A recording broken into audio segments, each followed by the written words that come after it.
Hello, and welcome to the Living My Human Design podcast. I'm your host, Nicole Hoover, and I'm so excited that you're here.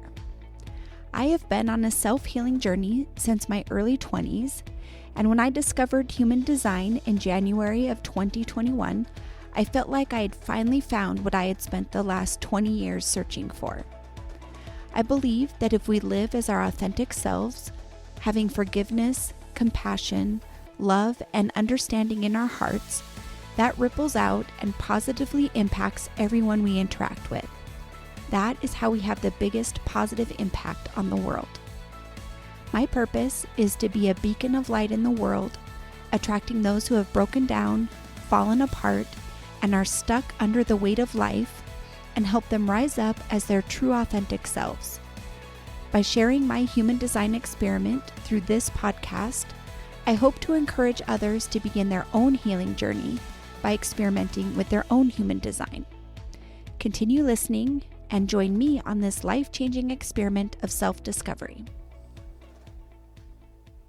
Hello, and welcome to episode 15. Today, I am going to be switching gears a little bit.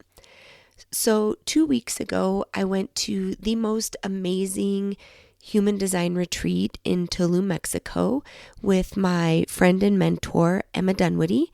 I finally was able to meet her in person, and the retreat that she put together was just the most profound and amazing experience that I have ever had. I've never been on a retreat before, so this was my very first, and the community that came together and the way that we were able to hold space with one another and to learn and grow and honor each other. It was just the most amazing experience I have ever had. And I look forward to, I want to do that again. That was just absolutely amazing. My batteries were charged, and to spend so much time with people who are such lights in the universe. It was amazing. But while I was at this retreat, it helped me realize that it's okay for me to be messy. I am a manifesting generator, and I'm a nonlinear being. So I am not designed to do this and then this and then this all in a straight line. I'm messy. And sometimes I'll be really lit up about something and I will start it. I'll put my toe in it. Excuse me. And then I will decide that maybe that something isn't right for me after all. And I'm also a 3-5 profile, so that I like to have experiences. I like to experience things and learn from my experiences. And what I have realized is that I have not been loving the content that I've been putting out on the podcast. It's called the Living My Human Design podcast because I really want to share with people how my human design experiment is going, how I'm experimenting with my design so that you can see how easy it is and what amazing results you can get to encourage others, to encourage you to experiment with your human design. And Emma does such a fabulous job of teaching human design.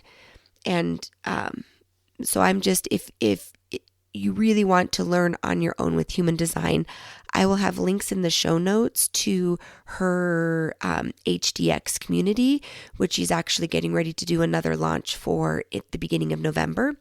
And she just has such a great way of teaching human design in a way that's easy and accessible. But if you want to sign up for a one-on-one human design unpack, I am available for those through my website at livingmyhumandesign.com. And in an unpack, we will actually go through your chart and focus on any areas that you specifically want to focus on. If there's an area where you feel like you're struggling, or if there's an area where you need clarity, then we can use your human design and help find solutions or help find some clarity. So those are some options. In future human design episode or Living My Human Design podcast episodes, I will just be sharing how my experiment is going in my day-to-day life. And really, it all comes down to strategy and authority. So, for example, today I'm going to be talking a little bit about emotional beings. So if you have a defined solar plexus, then you have emotional authority. And so you have an ever-present mechanical wave that's moving through highs and lows, ups and downs. And usually if you're following your strategy and your authority and you're honoring your energy and you're honoring your boundaries, then your wave will be pretty mellow. It won't have really big highs and really big lows. But something that I have noticed in my emotional wave is that my sleep really plays a huge role in it. So when I am really tired, then my emotional wave will be a little bit more dramatic. For example, when I went to this retreat in Tulum, Mexico, it was a very long travel. So I was traveling from Montana, and of course there's no direct flights to Tulum from Montana. So I had to go from Montana to Seattle and then Seattle to Tulum. And then, or actually it was Seattle to Cancun, and then you had to take a 2-hour taxi to Tulum. So we had this absolutely amazing, expansive retreat. My batteries were charged. I felt absolutely amazing. We had to be out of the facility by 10 a.m.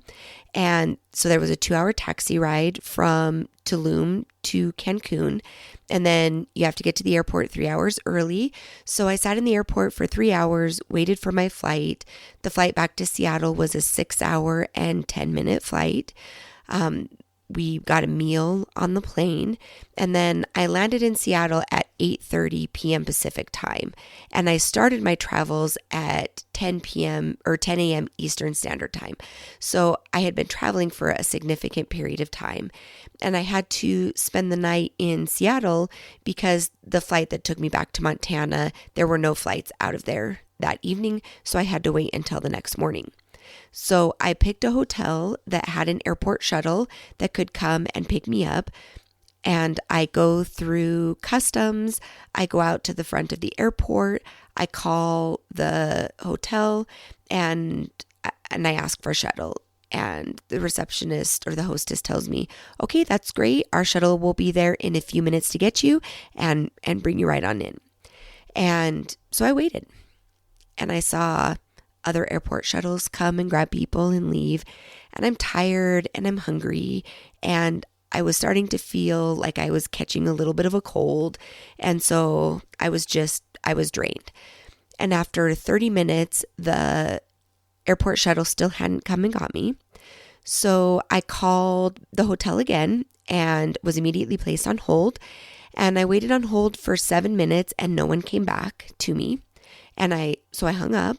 And I called back and the gal answered and I told her again, hey, I'm waiting for this airport shuttle. It's been about 30 minutes. I gave her my location again and she's like, oh yeah, he'll be there in a few minutes. And she hangs up. Well, I'd already been waiting 30 minutes, which to me seemed like a significant amount more than just a few minutes. And so I call back and I was immediately placed on hold and I waited on hold for 5 minutes, hung up. Called back, was immediately placed on hold, and then I was getting a little bit irritated. So this is when the shadow of my, I believe this is gate 55 came through. Nope, it's 59. And it was just that bull, like I was just being the bull. And so I called back and she put me on hold and I hung up and I called back and she put me on hold and I hung up and I called back and before she could put me on hold again, I was like, I just need to know what a few minutes is. And she's like, he'll be there in a few minutes. And she hung up on me again. And so after 50 minutes of waiting for the hotel shuttle, I was done. So I went over and I got a taxi to take me the 4 minutes to the hotel. And I know that I am not the only person there who is requesting airport shuttles. And I know that they get busy. But after waiting for 50 minutes for an airport shuttle, I figured that she probably it should have arrived by then. So I get a taxi cab. I take it over there. It's like 3-4 minutes, and I'm walking in, and she knows that it was me, obviously, because she just immediately starts lecturing me about how rude I am and how I'm not the only customer, and how it's unacceptable to keep calling back. And when she tells me that a shuttle's going to be there in a few minutes, then she means a few minutes, and she just started going off on me. And so after about 3 or 4 minutes of her lecturing me, I stopped her and I was like, I'm tired. Can you please just check me in so I can go to my room and go to bed? I have an early flight tomorrow.